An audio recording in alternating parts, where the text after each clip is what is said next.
오늘 아주 화창한 날씨에 우리 식구들 함께 예배하게 돼서 감사드리고, 여러분 삶 속에 환절기에는 늘 감기가 늘 많이 횡행합니다. 건강 유의하시기를 바랍니다.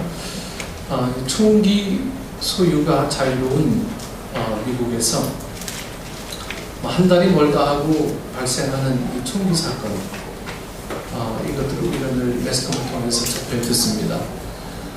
총을 들고 학교에 들어가서 그냥 무차별적으로 난사를 하는 거죠. 여러분 상상이나 하겠습니까? 총을 들고 그냥 아무런 저항이 없는 이 학교에 클래스에 들어가서 막 이 총을 쏴대는 이 장면들. 대학교는 물론이고 초등학교에서도 막 그런 일이 발생했고요. 또 극장에서도 막 이런 일들이 막 발생했었죠. 이 미국이 테러 방지를 위해서 막 수십억 달러의 예산을 쓰고 누가 단 한 번에 이 신발에 폭탄을 장치해서 비행기를 폭파시키려고 했기 때문에 이제는 비행기를 탈 때마다 이제 전부 다 이제 사람들이 신발을 다 벗고요. 검색을 받게 되는데, 학교 총격 사건은 벌써 수십 번이 발생했는데도 불구하고 이 마땅한 대책을 세우지 못하고 있으니 참 모순이 아닐 수가 없어요. 네. 비행기는 이 구두 굽에다가 이렇게 폭탄 숨겨서 가서 그게 발각이 돼서 그 이후로는 신발을 다 벗고 검색해야 되는데, 학교는 어떠한 대책도 서질 않아요. 대책이 서지가 않고 뭘 어떻게 해야 될지 지금 다들 가물가물한 입장입니다. 우리나라에는 이런 일이 없으니 다행이냐 생각할지 모르겠지만 결코 아닙니다. 우리나라가 총기를 구하기가 어려워서 그렇지, 이 과거에 여러분들도 아시겠지만 어떤 경찰관이요, 총기를 훔쳐가지고 수십 명을 살상한 적이 있었어요. 네. 그렇기 때문에 남의 나라 일이라고 생각해서는 안 됩니다. 네. 이러한 사건을 방지하기 위해서 사람들이 여러 가지 대책을 내놓으려고 합니다. 가장 당연한 대책이 미국에서 요즘 막 들고 나오는 게 총기 규제 법안을 만들자 이런 이야기들이 많이 나옵니다. 오래전부터 나온 이야기들이에요. 총이 막 문제다, 총이. 네? 여기에 대한 반론으로 총이 문제가 아니고 사람이 문제다. 이런 논쟁은 수없이 반복이 됩니다. 아니, 총이 집에 가서 막 쏘냐? 사람이 쏘니까 그 총이 나가는 거지. 사람이 문제다. 이렇게 감론을 박하고 막 이렇게 싸워댑니다. 또 하나의 대책은 국민의 정신 건강을 체크해야 되지 않겠느냐는 거예요. 정신적으로 문제가 있는 사람들이 이런 범죄를 저지르는 것이니까 국민의 정신 건강에 신경을 써야 된다. 좀 맞는 말인데, 여러분 어떻게 온 국민의 정신 건강을 전부 다 확인할 수가 있겠습니까? 그런데 어떤 사람이 좀 색다른 대안을 내놓습니다. 이런 일을 저지른 사람들의 대부분이 사회적으로 이 친구가 없고 사회성이 결여되고 이 소외된 외톨이가 된 사람일 경우가 많으니, 모든 사람이 주변에 외톨이로 지내는 사람들에게 관심을 갖고 따뜻하게 대해줘야 될 것이다 라는 이 대책을 어떤 분이 이렇게 내놨어요. 이런 대안의 어떤 장점은 다른 것은 모두 남들에게 이 정부에게 대책을 세워라 이렇게 막 요구하는 건데, 여기에 비해서 이 대안은 모든 국민들이 자기 스스로가 실천할 수 있는 방법을 제안한 것이라는 거죠. 총기 사건의 여부를 떠나서 우리 주변에 외톨이가 된 사람들이 많이 있고요. 그들에게 관심을 기울여야 된다는 것은 당연한 겁니다. 항상 옳고 필요한 거죠. 또 사회가 또 그래야죠. 어느 사회든 어느 시대든 다 마찬가지입니다. 어느 나라든 불구하고 이 외톨이가 된 사람들에 대한 대책은 사랑으로 이렇게 덮어줘야 된다, 이런 대책을 이야기하는 사람들은 굉장히 많이 있고, 또 그게 대안이기도 하죠. 인간의 영혼에 가장 큰 위험이 되는 것은 여러분 바로 소외감이라고 합니다. 소외감. 네. 소외감이 치유되지 못할 때 그것이 반사회적인 성품을 낳고 또 죄악을 낳게 됩니다. 소외감을 치유하는 것이 여러분 무엇이냐고요? 여러분들 답을 이미 다 아세요. 사랑이죠. 소외감을 치유하는 것은 사랑입니다. 여러분들이 잘 아는 이 장발장이 늙은 신부가 베풀어준 그 친절이 계기가 돼서 그의 삶이 바뀔 수 있었던 것처럼 은촛대를 훔쳤는데 그게 이 신부가 자기가 줬다 이렇게 돼서 이 장발장이 이 신부로부터 받은 그 놀라운 사랑을 품고 변화되어져 가는 사람으로 이 장발장 모든 드라마에서 보여주게 되죠. 인간의 소외감을 치유하는 것은 분명 사랑입니다. 사랑. 여기까지는 다 맞는 말입니다. 그런데 여러분 한 가지 빠진 게 있어요. 그 빠진 게 뭐냐면 이 회개의 역할이에요. 회개. 네. 회개의 역할입니다. 여러분 사랑만 베풀면 상처 입은 영혼이 여러분 치유를 받느냐? 치유받기는 받아요. 다만 문제가 있다면 그 사랑이 지속되는 동안만 치유를 받는다는 거예요. 내가 베푸는 그 사랑 동안만 치유가 된다는 거예요. 만약 그 사랑을 그만 스탑하게 되면 멈추면 다시 과거로 돌아갑니다. 치유되지 못한 그 과거로 또 다시 돌아가요. 사랑의 이 약발이 떨어지는 그 순간에 인간의 영혼은 더 큰 소외감에 빠질 수 있습니다. 역시 저 사람도 거기까지였구나. 그래서 또 한 번의 어떤 상처를 더 받게 되는 거죠.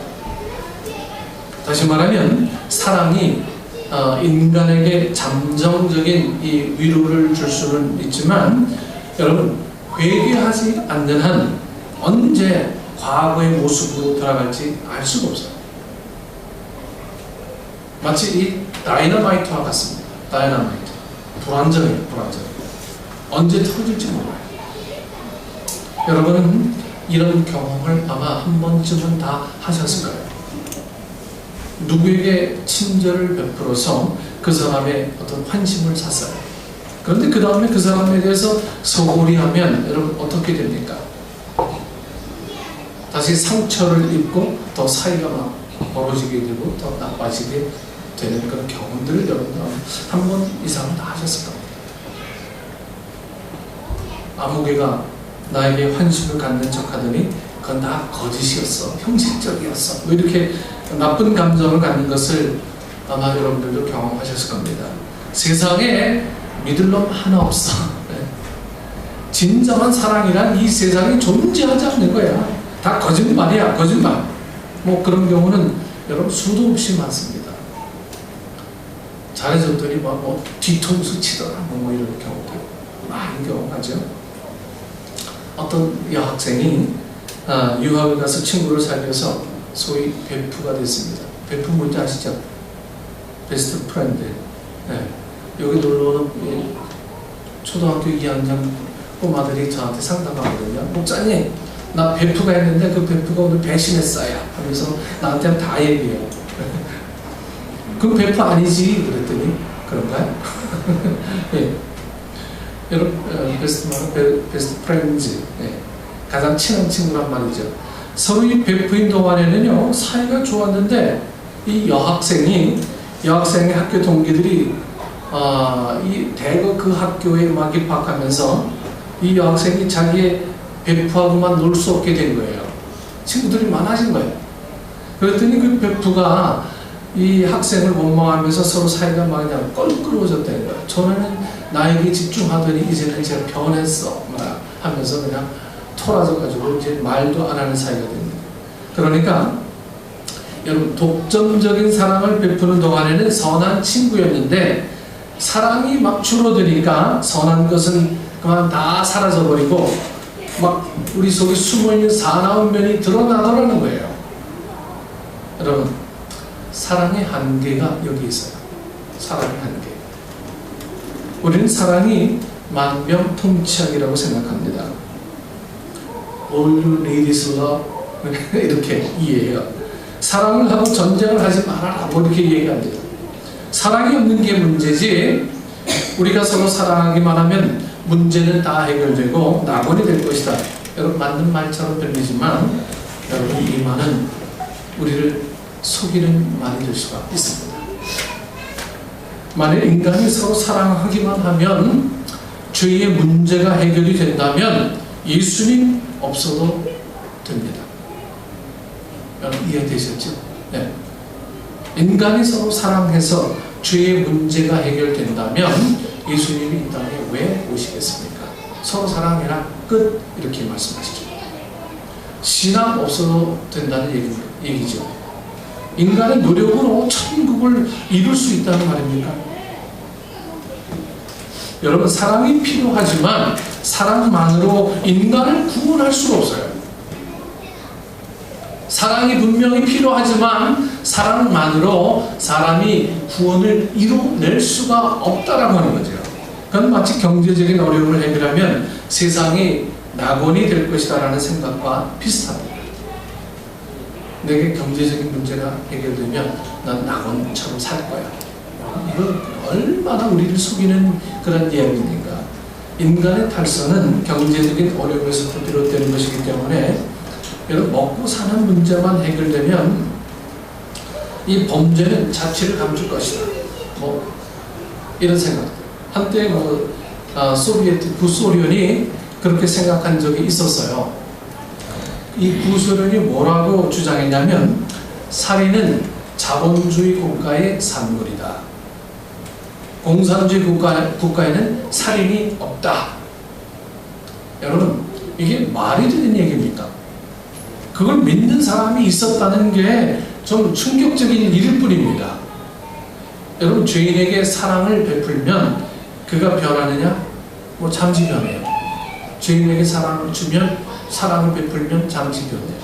잠시는 사랑을 베푸는 동안에는 뭐 변하는 것 같은데 그 사랑의 양이 뭐 조금이라도 뭐 줄어든다거나 조금이라도 소홀하면 다시 원래 모습으로 돌아가요. 오히려 더 악해질 수가 있습니다. 왜냐하면 이 사랑은 마약과 같은 면이 있기 때문에 사랑의 맛을 본 후에 사랑을 거둬가면 그 박탈감, 그 상실감은 훨씬 더 커지는 거죠. 그런 면으로 사랑은 사탄과 같습니다. 네. 아마 여러분 중에는 뭐 목사님 하시는 말씀을 제가 뭐 들어본 적이 없는 말이고 제가 지금까지 알던 것과 다릅니다. 사랑하면 다 된다고 저는 다 얘기했는데 네? 도대체 이게 사랑이 다가 아니다라고 얘기하는 게 뭡니까? 이렇게 생각하는 분이 계실지 몰라요. 그리고 하나님의 사랑이 이 마약과 같다는 말인가? 여러분, 성경에서 사랑이 제일이다라고 여러분 하지 않았습니까? 맞습니다. 하나님의 사랑이 좀 그래요. 그러나 여러분, 하나님의 사랑은 인간의 사랑과 달라요. 여러분, 우리의 사랑은 늘 획일적인 사랑만 이해했었어요. 하지만 하나님의 사랑이라고 하는 것은 내가 베푸는 그런 사랑의 종류와 근본적으로 다르다라고 하는 사실들을 우리가 먼저 인지를 하셔야 된다고 하는 거죠. 하나님의 사랑은 여러분 거룩한 사랑이고, 하나님의 사랑은 한결같은 사랑이고, 그리고 하나님의 사랑은 독점적이지 않습니다. 여러분, 어느 누가 생전에 모르는 사람들을 사랑하는데 자기 외아들을 죽음에까지 이르게 하면서 사랑하는 그런 사랑이 있겠습니까? 이건 인간적인 사랑이 아니죠. 하나님의 사랑은 독점적이지 않고요. 하나님은 나만 사랑하시지 않고요. 인간의 사랑과 분명히 다릅니다. 여러분, 우리가 그 사실을 알아야 돼요. 네. 하나님 사랑도 나와 똑같은 줄 알죠. 그러니까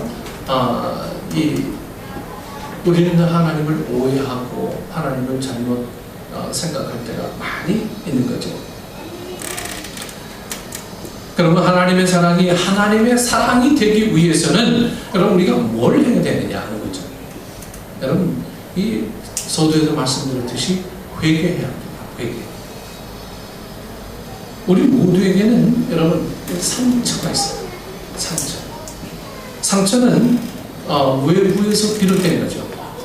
누가 나에게 상처를 끼친 겁니다.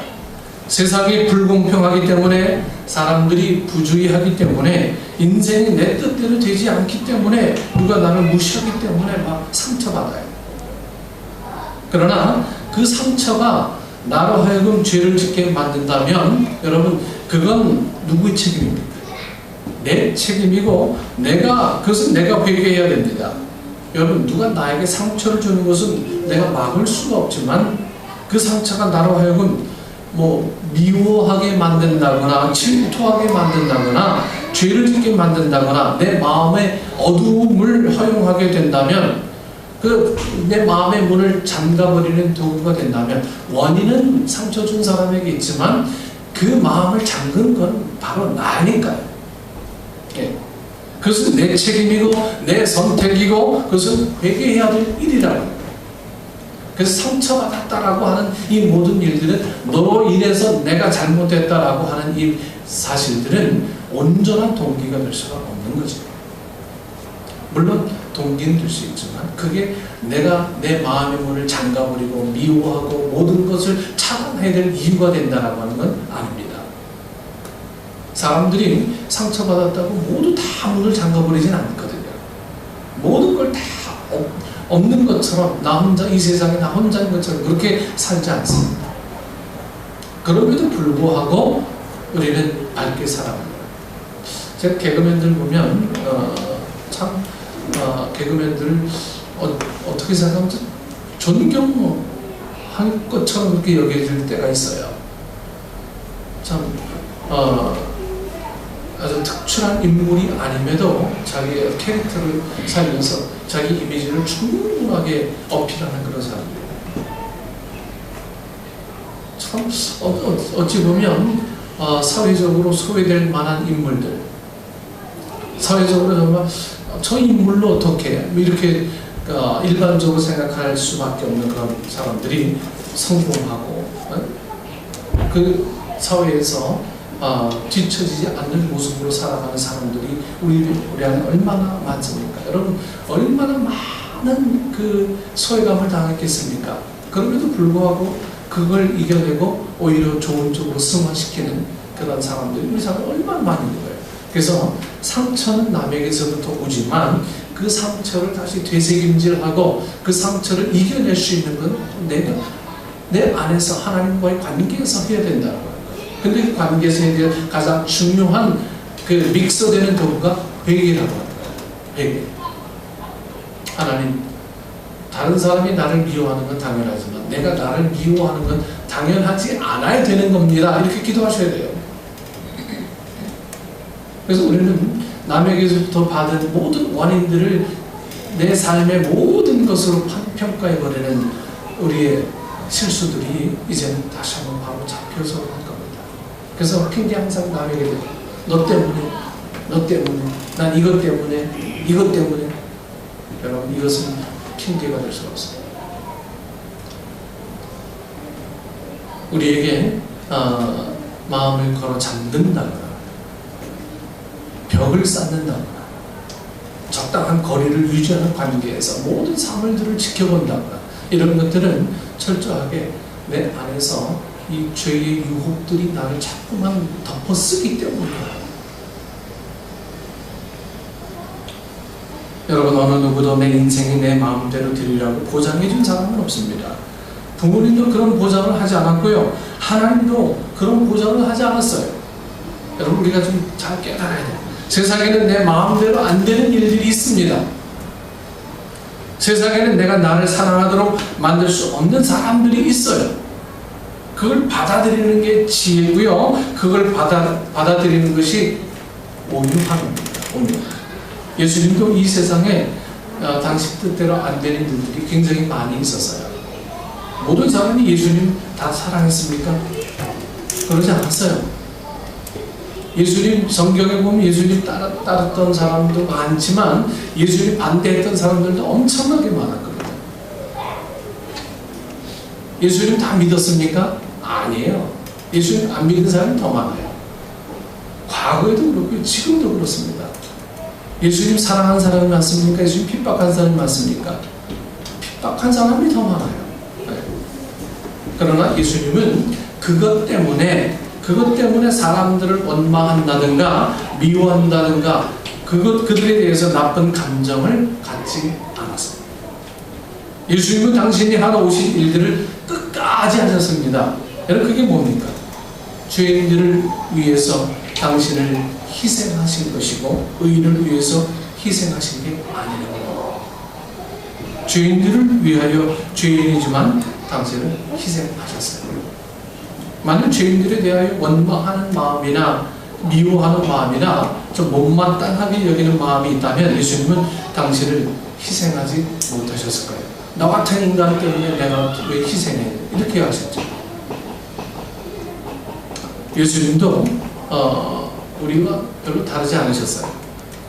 세상에 마음대로 되지 않는 일들이 있다는 그 사실, 나를 좋아하지 않는 사람, 나와 뜻을 같이 하지 않는 사람이 있다는 사실을 예수님도 하셨습니다. 심지어 당신의 제자 중에 한 명이 배반해서 만약 예수님이 그것을 가지고 꼬투리를 잡아서 사람은 믿을 것이 못해, 사람은 사랑해봤자 다 헛거야, 사람은 참 못된 존재야, 이렇게 생각하셨다면 예수님은 인간을 버리고 포기하셨을 것입니다. 여러분, 많은 사람들이 내가 이렇게 된 것은 세상 탓이다, 내가 불공평한 대접을 받았기 때문이다, 세상이 악하기 때문이다 라고 말하는 것은 어디까지나 변명에 불과합니다.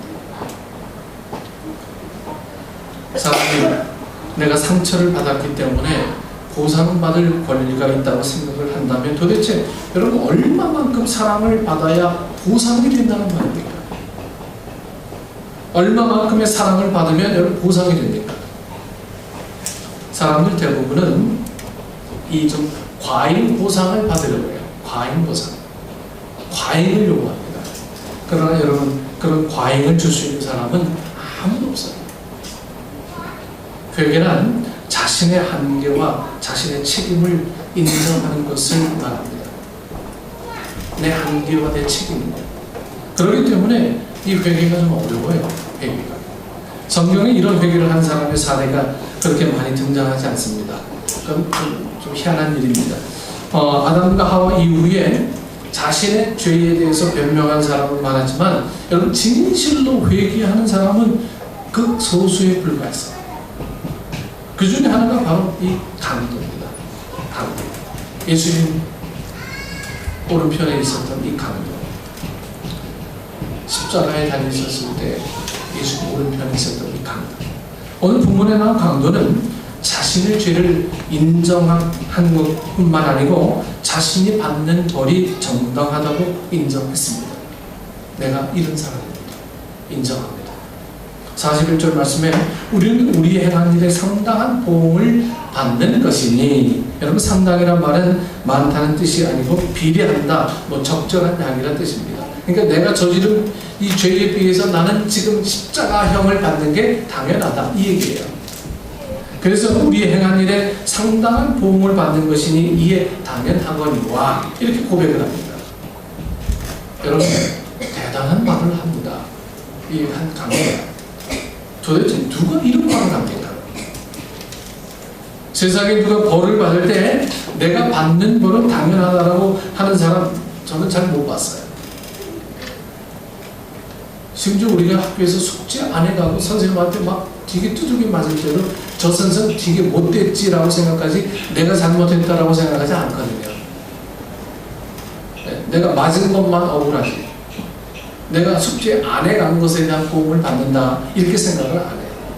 저 선생님 큰 선생님, 이렇게 생각하지, 못된 선생님 하지, 저 진상, 이렇게 얘기하지 내가 잘못했다라고 얘기하는 사람 아무도 없어요.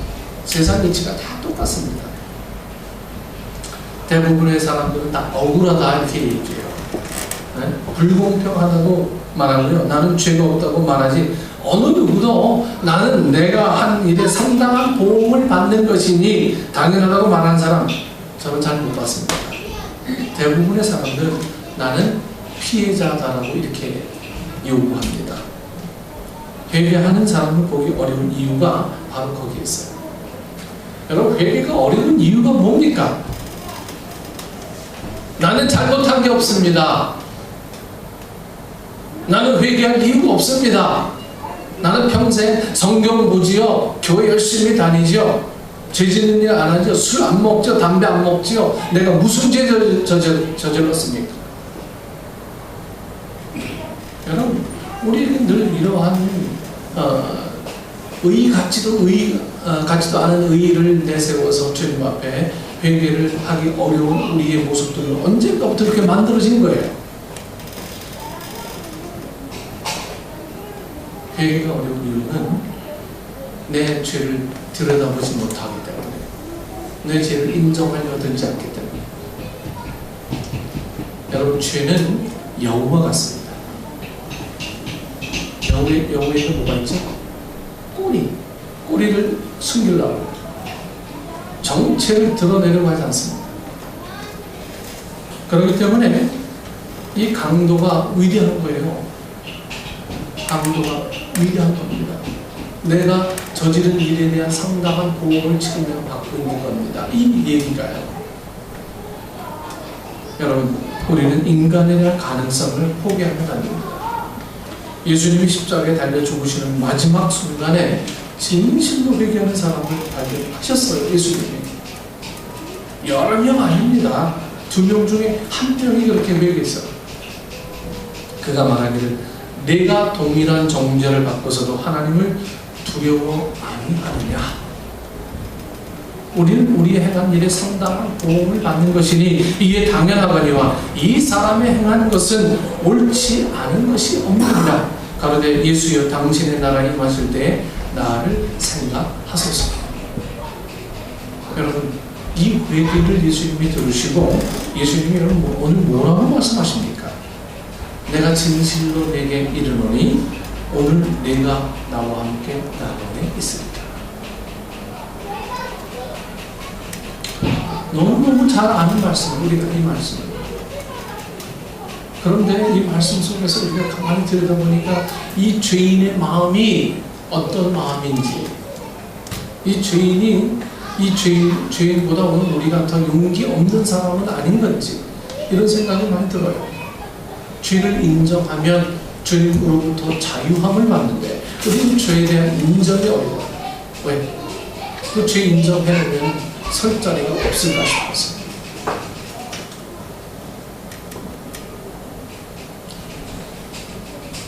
지난 목요일날 저희 집에 엘리베이터를 타고 내리려고 하는데 택시 할아버지 만났어요. 그 택시 할아버지가 뭐냐면 저희 옥상에다가 방울토마토 심고 오이 심고 이러셨거든요.